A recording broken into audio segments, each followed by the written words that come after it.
Hello भाई नमस्कार जय जगन्नाथ। जदि शीघ्र शीघ्र रोषे करने को चाहते आ बहुत प्रकार आइटम करने को चाहते ताहले ये वीडियो निश्चय देखंतु।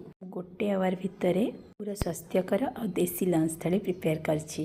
फर्स्ट छुई आलू को सिझेदेली बेसर देकरी से मसला पुणी मु शिଳରେ बाटी सेटा भिडियो करें। सलरा थिला सलरा को पिठौ देकी सेपट गैस रे बसई दी पूरा हल्का आंचरे बसई दी।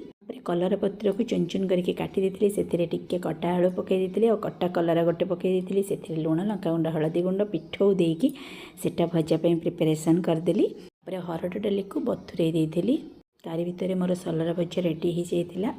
तापर छुई आलू को तवारे भाजी देती तेल देकी आउ गोटे कड़ाई रे मुग डाली लुण देकी सिझे देती से कटा कखारु टिके देकी घाटी देती से सजना शाग को पकई देती। सजना शाग को सोरिष सुखिला लंका और रसुण छेचा देकी फुटई देती। एपटे बसई देती कलरा पत्र भजा सेटा भी रेडी हो गला।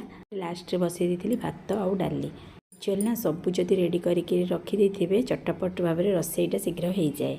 भितर गोटे पारा आसिकी मगणारे बुलूला खाइबा किछि खोजुला। वर्षा दिने तो पक्षी मैंने खाइबा कलेक्ट न करथिले बहुत कष्ट पाई थांते। किछि भात नहीं कि थोईदेली आराम से बस के पक्षीटी खाईदेला। जार भी सुविधा अच्छी टिके एमती अगणारे थोई दिंतु देखिए पक्षी मैंने आराम से बस के खाईदेवे।